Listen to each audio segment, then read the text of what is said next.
MD পরান আপনি লিখেছেন, আমি একজন অটো চালক আর আমার একজন ভাই সিএনজি চালক। আমাদের তো ভাড়া কোনো নির্ধারিত নয়।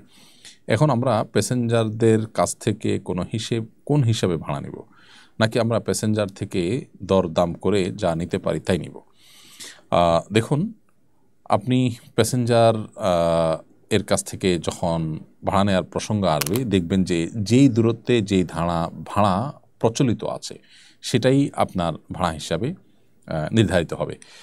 আপনি যদি দরদাম করে নেওয়ার সুযোগ থাকে এবং দরদাম করে নেওয়ার প্রয়োজন দেখা দেয় এবং নির্দিষ্ট কোনো অফিসিয়াল ভাড়া নির্ধারিত না থাকে, তাহলে সেটা আপনি করতে পারবেন, সেটা জায়েজ আছে।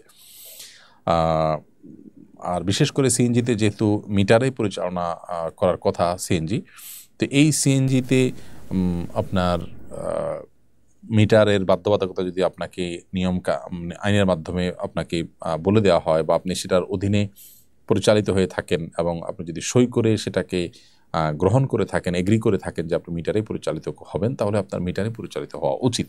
আমি জানি না এখানে গ্যাপের জায়গাটা কোথায়। অনেক সিএনজি চালকরা বলেন যে মিটারে পরিচালিত হলে বা মিটারে যদি সিএনজি চালান তাহলে তারা কোনোভাবে পোষাইতে পারেন না। তো যদি তারা পোষাতে না পারেন তাহলে সেক্ষেত্রে এটাকে যৌক্তিক পর্যায়ে নিয়ে আসা উচিত। নিশ্চয়ই যথাযথ কর্তৃপক্ষ যৌক্তিক একটি হার ঠিক করেছেন। যদিও আমাদের দেশে নানা অসততার কারণে দেখা যায় যে তাদেরকে ঘুষ দিতে হয় বিভিন্ন ক্ষেত্রে, এসব কারণে হয়তো তারা পোষায় উঠতে পারেন না, আমি পুরোপুরি জানি না। তবে যদি মিটার থাকে এবং মিটার তারা চলাচল করবেন এ মর্মে তারা চুক্তিবদ্ধ থাকেন, তারা তাদের মিটারেই পরিচালিত হওয়া উচিত বা মিটারেই তারা চালানো উচিত সিএনজিকে।